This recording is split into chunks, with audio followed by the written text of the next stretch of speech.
ಇಲ್ಲಿಂದ ಸೀದಾ ಎಡಕ್ಕೆ ಬಂದ್ರೆ ಅಲ್ಲಿ ಕಕ್ಕುಸುಂಟು. ಇವಾಗ ಹಾಕು ಸರಿ ಗೊತ್ತಾ ಇನ್ನೆಷ್ಟೊತ್ತಾಗ್ತದ? ನಿನ್ನ ಸಾವು ನೀ ಮುಂದರ್ಸ. ಅಲ್ಲಿ ಬದಿಯಲ್ಲಿ ಒಂದು ಓಣಿ ಉಂಟು. ಆ ಓಣಿಯಲ್ಲಿ ಸೀದಾ ಬಂದ್ರೆ ಒಂದು 10-15 ಫೀಟ್ನ ದೊಡ್ಡ ಗೋಡೆ ಉಂಟು. ಹ?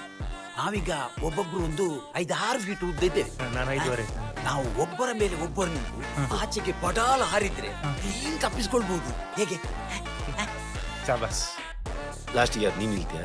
ಹಾ, ನಾನು 6 ಫೀಟ್ ಉದ್ದ ಇದ್ದೇನಲ್ಲ. ನೀ ಹೇಗೆ ಅಂತ?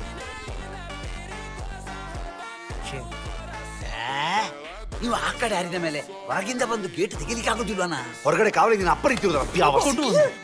ಛೇ, ನಾನು ಹೇಳಿದ್ದು ಅರ್ಥ ಆಗ್ಲಿಲ್ಲ ಅಂತ ನಿಮ್ಗೆ. ಇನ್ನು ಸಾವು. ಇನ್ನೊಮ್ಮೆ ಹೇಳ್ತೇನೆ, ಇದು ನಾವಿರುವ ಜಾಗ. ನಾವು ತಪ್ಪಿಸುವುದಿಲ್ಲ ಬೇಡ ಮಾರ, ನಾವು ನ್ಯಾಯದಲ್ಲಿರುವ ಎಂತ ಸಹ ಆಗುದಿಲ್ಲ. ಎಲ್ಲ ಊಟಕ್ಕೆ ಹೋಗ್ರ.